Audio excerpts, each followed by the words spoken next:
Oh, hello YouTube. Today on the Naughty Librarian, I'm going over my January wrap-up. I did not do a mid-January wrap-up because the beginning of January was just rough and I had not really read anything yet. But those last second weeks of January, hoo boy did I read a lot of books. So let's just start. I got a lot to go through. First category is historical romance, and I read just a lot of them. So first things first, I just reread this whole Girl Meets Duke series by Tessa Dare. I reread the whole thing. So Duchess, Steele, Governess Game, and Wallflower Wager. I just marathoned them because they're short. I read each one in like a day, and I was just having a ball with it because you know why? I wanted to. Like I was saying, January was a rough month for me. Like a lot of like just, you know, personal shit was going on. I was not having the best time. So I was like, I want comfort reads. So of course, I busted out some Tessa Dare. I rarely reread anything, but I was like, you know what? I want to. This is for me. This is me time. The best part about rereading these were like all of the little tiny jokes that I didn't remember, like I got to experience again. And that was so fun. Again, Duchess Steele. It's probably still my favorite of the series, but you know what? It made me like the Governess Game better than the first time I read it. Like this one, I like appreciated the jokes more. I was really into it. And then when you get to Wallflower Wager, like all of like the bros are now like, you know, they all have like a bromance going on. And it's really fun. So you get to see all your friends again, and then they all kind of come together. And yeah, you know, I've reviewed these many times. They're great rom-coms. I think this is one of the best rom-com series like for historical romance out there. It is laugh out loud funny. It is smutty. It is swoony. It has like everything you want. So please, if you have not read this, I feel like most of my audience has probably read this, but if you haven't, what are you doing? Go read this. They're all short. You could probably read each one in a day. Do it now. Go right now. Finish this video and then go do it. I also read Butterfly Swords by Jeannie Lin, and I was really excited for this one because it's actually a historical romance that takes place in China during the Tang Dynasty. So it's like, I left Europe. I'm really excited about that. So many historicals are just in England, and you're just like, oh, like another fucking duke. So this one, we definitely left the continent even. And we're following Ai Li. She is a runaway stabby princess, and she is running away from a marriage she doesn't want to this guy, and she's like, he killed my brother. I don't want to marry him. Stab, stab, stab. And she's, you know, running for her life. She runs into this guy, Riam. And Riam is kind of a foreigner in this land. I'm thinking like, you know, Lost Legion or Forgotten Legion. I forget what it's called right now. But the Roman Empire did get out to like the Spice Road in China. So they did have an outpost station there. And he's like blonde and he's enormous and stuff. And he's this big like, you know, Roman soldier. And he's there, and like, so they kind of form this romance with each other, and he's like trying to keep her alive and stuff because everybody's trying to capture this lady. And overall, like it's very insta-lovey to a point where I'm just like, that's weird. Because they make such a big deal about, you know, honor and morals and being raised in a certain way to have this mindset that I feel like she leaves quickly. So I don't know, part of it didn't feel completely, I don't know, it didn't feel believable, I guess. But like the other side of it is just also like, do I like slow burns? Usually no, but I felt like this would have done well with more of a slower burn to it. But overall, I think it's fine. I don't think it's a bad book. Did I enjoy it? Yes. Could I have enjoyed it more? Also, yes. It's fine. It's fine for what it is. I was excited that I was finally out of Europe.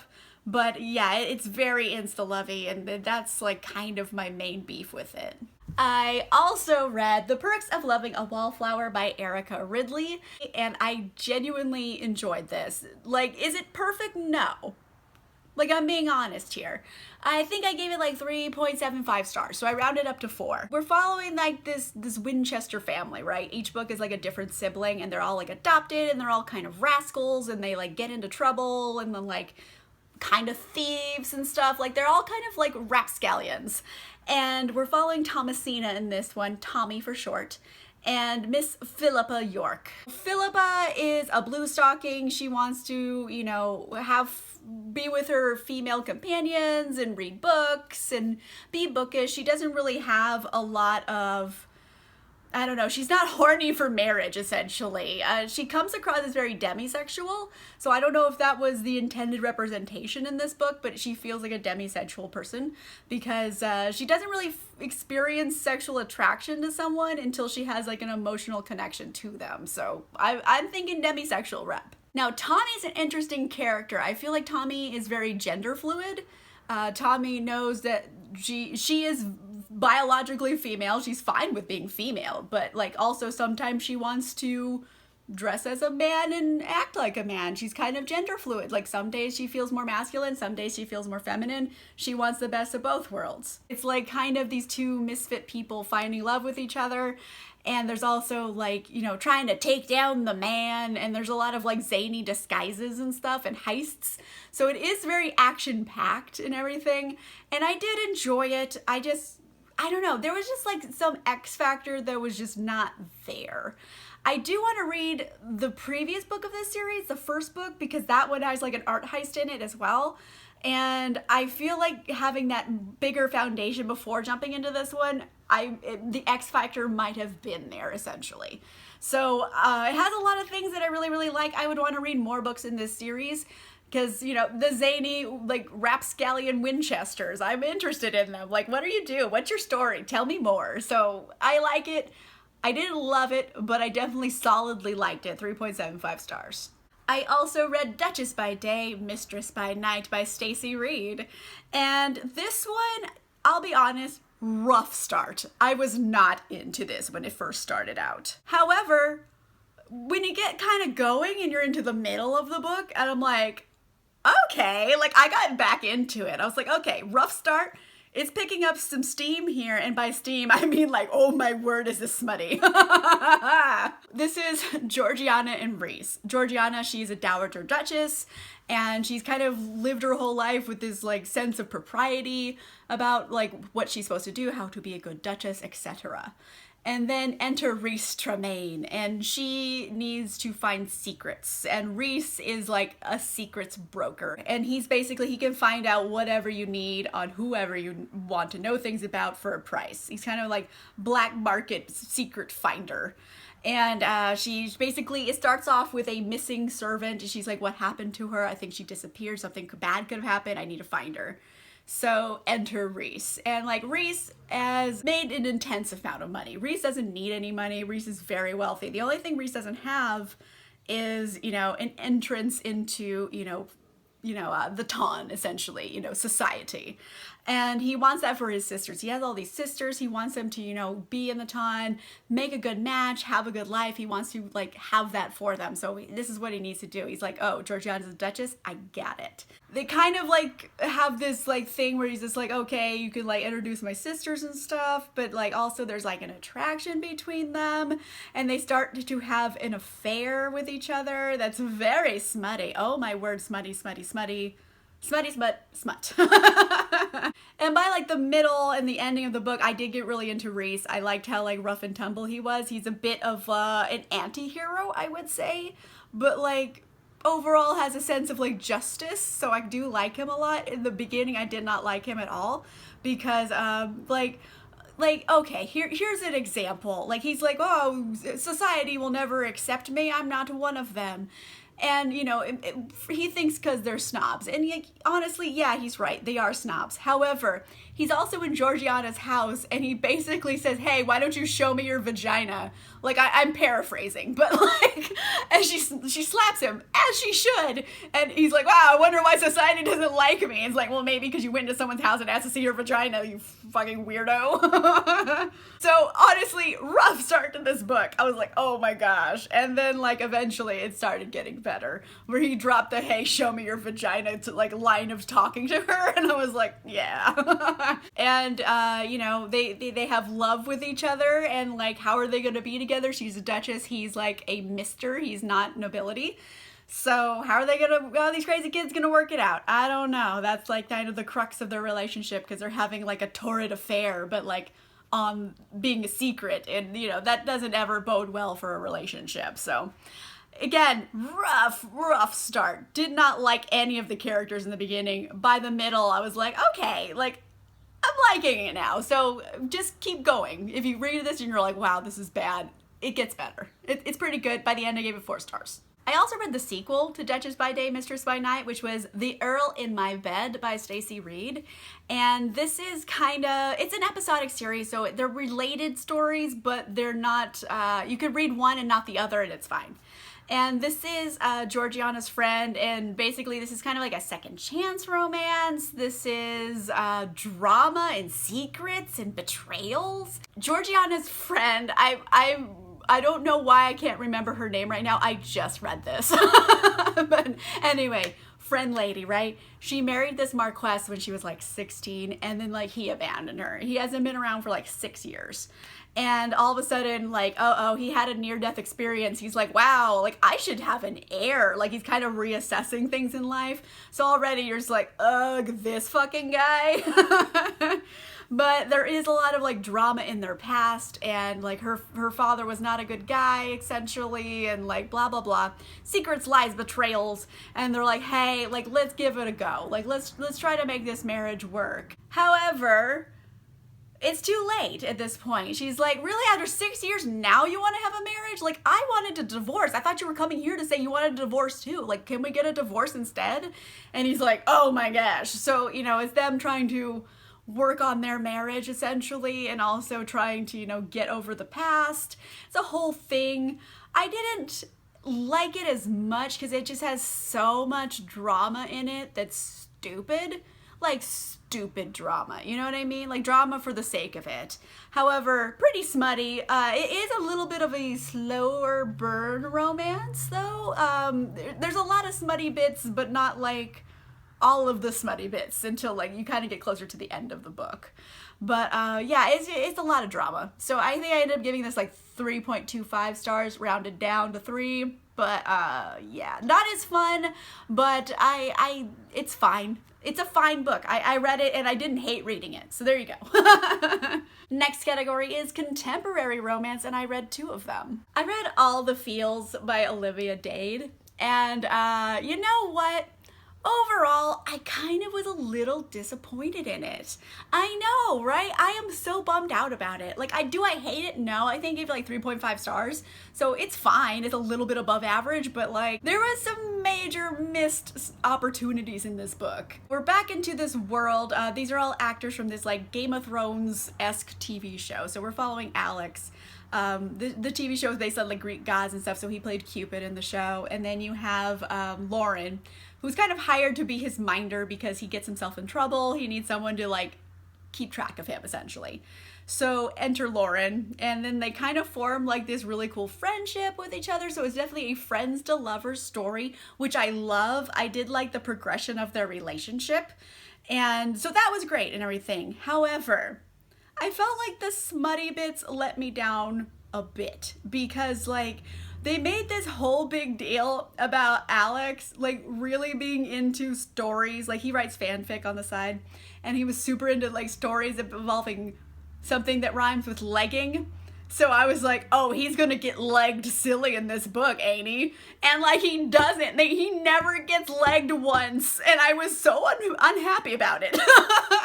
Like that was a big factor for me wanting this book. I'm like, oh, it's gonna happen. It's gonna happen. It's gonna happen. And then it doesn't happen. And you're like, why? Why even introduce the legging if you're not gonna leg anybody? Like, I was very upset about it, honestly. Like, why keep bringing it up if you're not going to use it? You know, there's like a whole trope of like, if you introduce a gun into the story, you have to use the gun by the end of the story.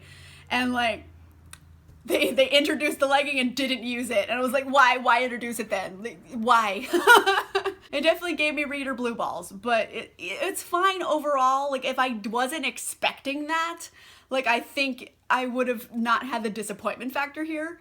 But overall, like I do like the relationship as friends to lovers, and it has like body representation in here. Lauren is a plus size woman, and I like that she doesn't have any issues with her body. She's like, this is my body, I like it, you obviously like it, I can tell.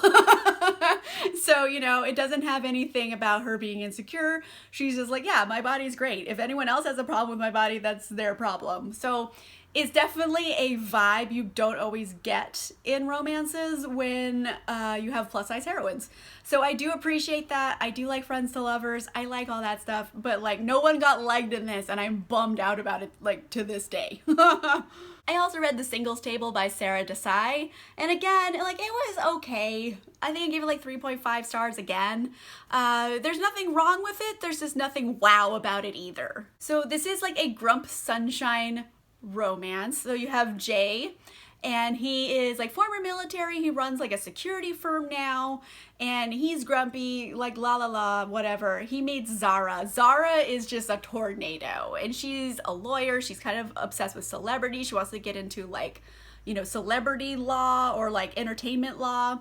And Jay has all these celebrity clients, and she's like, hey, I got it. I know what I'm gonna do.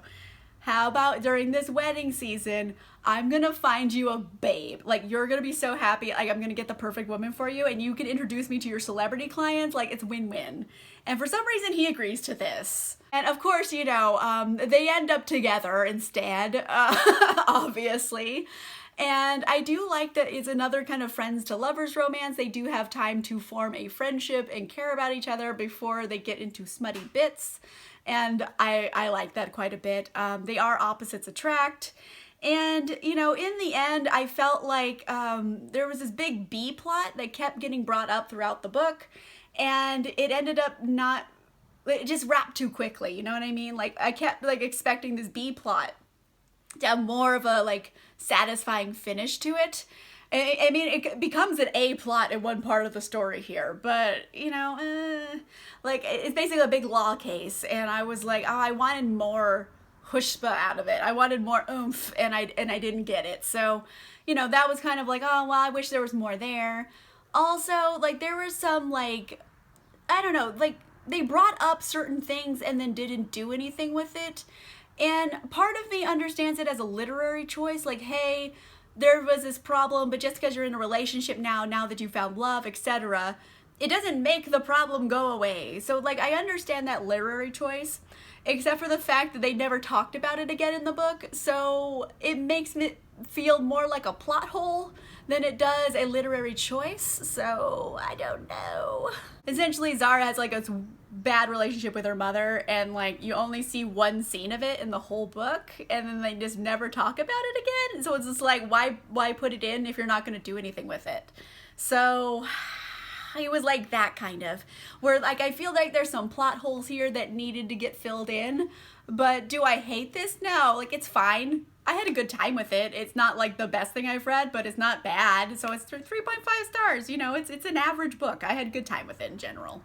Last category is spooky vibes, and I read 2 of them. I read Lair of Dreams by Libba Bray. This is book 2 of the Diviners series, and like, oh my gosh, this is a thick boy. Look at it. It's thick. And this is like honestly put me into a reading slump because it took me so long to get through it, because the Diviners books, they are so intense and like draining emotionally that I have to keep taking breaks. Like, I can't read as much in a day as I usually read. Like, I could read like between 150 and 200 pages a day. Like, that's like my range. Like this, I could barely get 100. Like, it's just, oh my gosh, it's so draining. That being said, it's still very, very good. Like, I thoroughly enjoy them. I think they're incredibly written, but like, oh my gosh, it takes a lot out of you.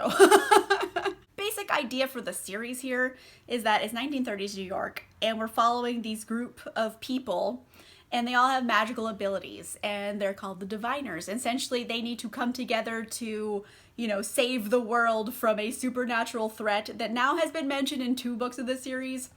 And I know the 4th book of the series is called King of Crows, and there's this guy with a top hat and crows they keep mentioning a lot. So I'm like, ooh, big bad is brewing in here. You know what I mean? They're all gonna have to come together to fight this bad guy. You know, there you go. I don't really think it's a spoiler because all the books are out, and the last book is literally called that. But in this one in particular, we're kind of moving into more characters, adding them into the story here. We're also going into dream magic, and there's like demons in these dreams who are like hurting people and like burning them alive from the inside out in the real world. So like, oh my gosh, gruesome. Like these books are so gruesome and scary. And also remarkably poignant for today. There's a lot of little things in here that I'm like, wow, this was written far before the pandemic, but like, oh boy, did it predict some things. So in this world in the book, there's this sleeping sickness going around.